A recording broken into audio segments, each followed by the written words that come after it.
Bonjour! Aujourd'hui, on va faire la section 3.6 sur la résistance équivalente. Normalement, vous devriez vous dire, mais là, j'ai déjà fait ça des résistances équivalentes, puis vous savez déjà comment ça marche. Mais l'idée de trouver la résistance équivalente, ça peut être un petit peu plus compliqué que de juste dire, ben je sais qu'est-ce qu'on fait quand il y a deux résistances en série, puis je sais qu'est-ce qu'on fait quand il y a deux résistances en parallèle. Donc, non seulement il faut être capable de voir que deux résistances sont en série, ce qui n'est pas toujours évident. Même chose pour celles qui sont en parallèle. Donc, on va voir des problèmes un petit peu plus compliqués aujourd'hui. Et on va voir aussi, mais elles viennent d'où ces équations-là, puis pourquoi c'est vrai. Alors, on commence ça maintenant. Donc, premièrement, les résistances en série. Les résistances en série, on va déterminer l'équation. En fait, on la connaît, mais on va la prouver à partir de la loi des mailles qu'on a vue dans la section précédente, en imaginant que j'ai ceci, un circuit dans lequel il y a une pile et deux résistances qui sont en série. Donc, elles sont parcourues par le même courant. Par définition, c'est ça une résistance qui est en série avec une autre, c'est qu'elles sont parcourues par le même courant. Elles sont dans la même branche. Il n'y a pas de nœud dans cette maille-là, donc il n'y a pas de nœud dans tout mon circuit. Fait qu'évidemment, tout est sur la même branche. Puis ce que je veux faire, c'est remplacer ces deux résistances-là par une seule résistance qui va être équivalente, c'est-à-dire qui va avoir le même effet, qui va créer le même courant à partir de la même pile que si j'avais mes deux résistances qui sont ici. Alors, si je fais la loi des mailles, je vais dire, ben, j'ai la pile, ici, la FM, moins R1 fois I, moins R2 fois I, qui donne 0. J'ai fait le tour. Alors, je vais isoler epsilon ici, ce qui me donne R1 plus R2 fois I. J'envoie ça de l'autre côté, puis je vais isoler I, tout simplement. Ça va faire R1 plus R2. Et ça ici, R1 plus R2, c'est ma résistance équivalente, qui est ici. Donc, je peux en déduire, tout simplement, que la résistance équivalente, c'est la somme des deux résistances. Si j'avais plus que deux résistances, ben, ce serait la même chose. On pourrait juste les additionner tout simplement. Les résistances en parallèle. Bon, si on a des éléments qui sont en parallèle, comme ça ici on a les deux résistances qui sont en parallèle, elles sont aussi en parallèle avec la pile, comme on peut le voir ici, on peut dire qu'elles ont toutes la même différence de potentiel. Je peux m'en convaincre en faisant juste la loi des mailles.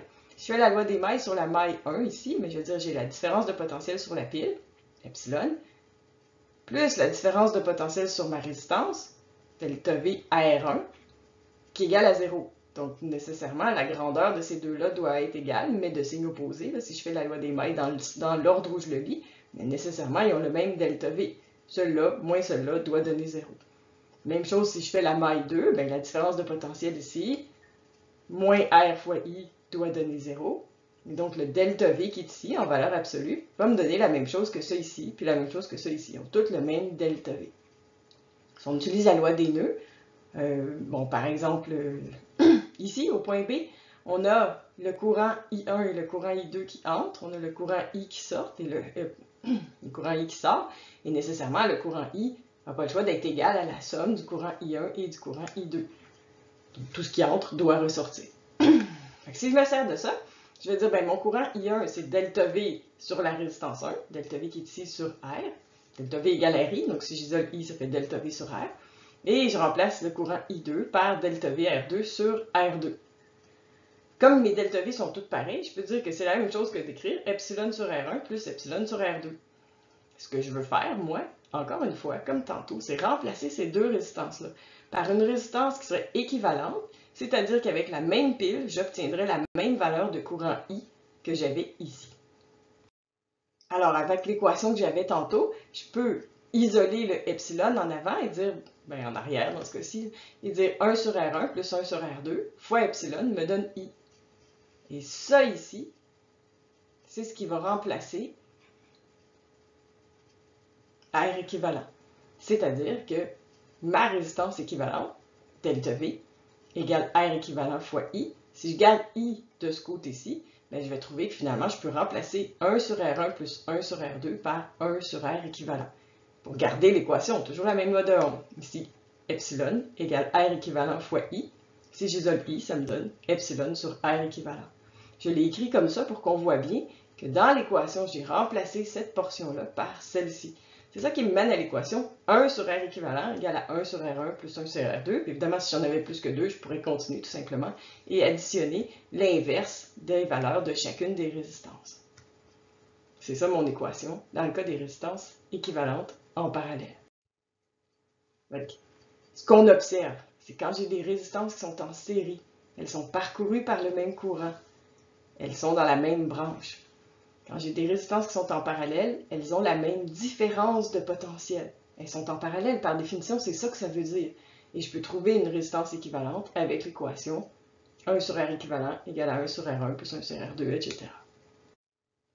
On va faire un exercice. On va essayer de remplacer tout ce circuit-là ici par une seule résistance. Je mets la pile ici, puis c'est important parce que l'endroit où la pile est, ça change le circuit.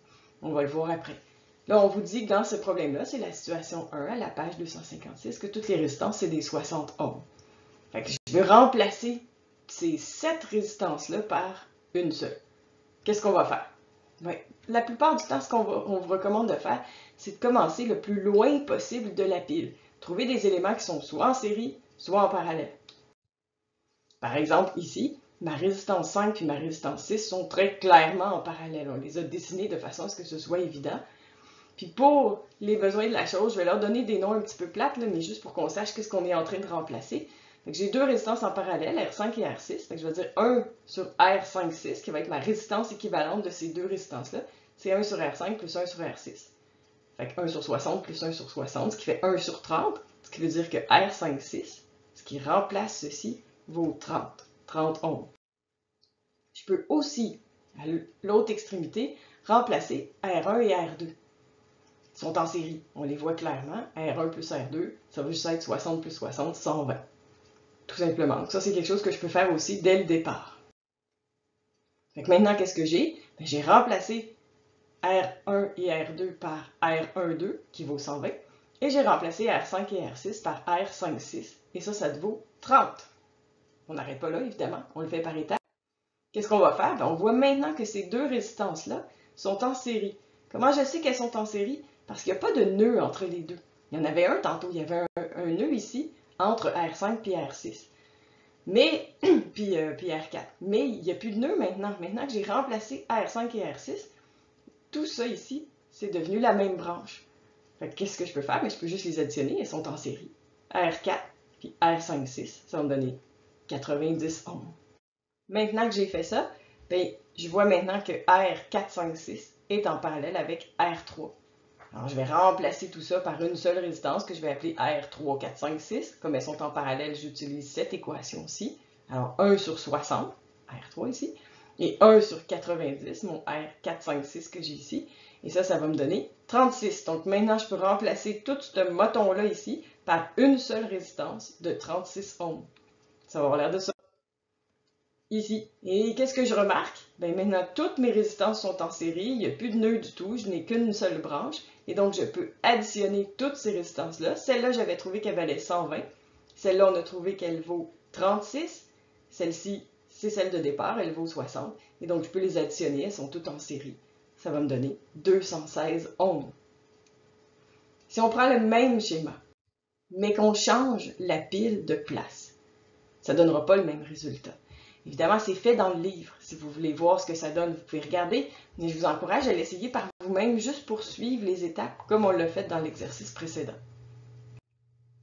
On va en faire un plus intéressant ensemble, parce que je vous ai dit qu'on en ferait des un petit peu plus difficiles. Donc, ce que vous avez ici, encore une fois, un circuit dans lequel on a 3 résistances qui sont des 60 ohms, et on vous demande de trouver la résistance équivalente. Combien ça donne dans ce cas-ci? Qu'est-ce qui est en série, qu'est-ce qui est en parallèle? Bon, déjà, on pourrait dire R2 et R3 sont en série, on pourrait remplacer ça puis dire j'ai 120. Mais j'ai 120, puis qu'est-ce qui arrive ici? Et là, la pointe. En fait, le fil qui est au centre, c'est un court-circuit. Ça veut dire que c'est comme si j'avais 120 en parallèle avec 0. Donc, si vous faites ça, 1 sur 120 plus 1 sur 0, 1 sur 0, vous êtes comme pas mal dans l'indéfini. En gros, ça va vous donner 0. C'est-à-dire que mon courant qui arrive dans cette branche-ci, il n'y a aucune raison d'aller dans la branche où il y a de la résistance, alors qu'il peut passer dans une branche où il n'y a aucune résistance. Vous pouvez le visualiser comme ça. Dites-vous que si j'ai une petite résistance puis une grosse résistance, il y a toujours beaucoup plus de courant qui passe dans la petite résistance, puis beaucoup moins de courant qui passe dans la grosse. C'est normal parce que delta V égale RI. Et donc, si on le même delta V, parce qu'ils sont en parallèle, plus la résistance est grande, plus le courant va être petit. Mais si je me mets à l'extrême, puis que je dis, mais ma résistance vaut 0, à ce moment-là, le courant devient maximal. Et donc, tout le courant qui va passer ici pardon, tout le courant qui part d'ici va passer dans la branche du centre.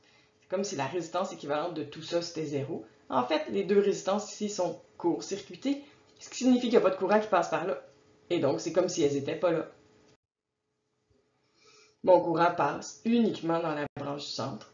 Tout ça, il n'y a pas de courant. Donc, je m'en sers pas. Qu'est-ce qui reste? Il reste R1. C'est tout. Le circuit, c'est juste une résistance, c'est la résistance R1. J'ai 60 ohms, c'est la résistance équivalente. Si on prend celui-là, est-ce que c'est la même chose? Est-ce que ce fil-là est aussi un court-circuit? Ça a un peu l'air de ça, mais c'est pas le cas. En fait, c'est encore plus drôle parce que dans ce circuit-là, mes résistances sont toutes en parallèle. Puis je vais vous le prouver. Ça paraît pas quand on le regarde comme ça parce qu'on a l'habitude dans les circuits, puis ils font beaucoup ça au secondaire, de mettre tous les circuits avec les résistances côte à côte pour que ce soit vraiment évident qu'elles sont en parallèle. Mais on n'a pas besoin de les placer comme ça pour que ce soit en parallèle. Regardez bien, on va voir. Si je m'intéresse au potentiel, le potentiel, je peux poser l'endroit où le potentiel vaut 0, là où ça me tente. Pour l'instant, je ne vais même pas le faire. Je vais juste dire, bien, ici, j'ai une certaine valeur de potentiel. Et partout dans mon conducteur, ici, mon potentiel a la même valeur. Dans un conducteur, le potentiel ne peut pas changer. C'est ça qu'on a vu au chapitre 2. Donc, quand on est dans un conducteur, le potentiel est constant. Et donc, partout dans la zone que j'ai dessinée en rouge, on a une certaine valeur de potentiel qui est la même. Donc, partout dans cette zone-là. On peut faire la même chose de l'autre côté aussi. Donc, on va avoir une autre valeur de potentiel ici. Donc, je sais la différence de potentiel entre la zone rouge et la zone bleue, c'est epsilon. Donc, si j'avais une pile de 10 volts, bien, ce point-là, cette zone-là, la zone rouge, serait à 10 volts de plus que la zone bleue. Comme ça, c'est tout un conducteur. Je sais aussi que toute cette zone-là a le même potentiel. C'est quoi la différence de potentiel sur la pile? Je vais l'appeler juste rouge moins bleu. Et sur R1, j'ai rouge moins bleu. Sur R2, j'ai rouge moins bleu. Puis sur R3, j'ai rouge moins bleu. Et donc, finalement, j'ai le même potentiel partout. Les résistances sont toutes en parallèle. Une autre façon de le visualiser. Imaginons que je prends mon circuit de départ. Puis que là, je commence à le tourner tranquillement. Donc, je l'ai juste déplacé. J'ai pris mes deux résistances, R1 et R2, puis j'ai commencé à les squeezer, à les tourner comme ça ici. J'ai pas changé l'effet, j'ai juste allongé le fil qui était là, puis raccourci le fil qui était là. Mais ça change rien, évidemment, la longueur du fil, comme on considère les fils parfaits. Ben, ça fait rien qu'il soit court ou qu'il soit long.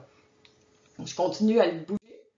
Oups, là, j'ai écarté le lien qu'il y avait entre R1 et R2. Puis là, je continue à le faire, puis hop, tout d'un coup, ils sont tous rendus en parallèle. Mais tout ça, c'est le même schéma, j'ai juste bougé, mais sans bouger, sans changer les connexions. Et là, je vois très clairement que mes trois résistances sont en parallèle. Je peux faire le calcul, trois résistances en parallèle, 1 sur 60 plus 1 sur 60 plus 1 sur 60, ça va me donner 20. Et c'est ça la réponse. Donc cette résistance équivalente vaut 20 ohms parce que j'avais trois résistances en parallèle. Un exercice à essayer par vous-même.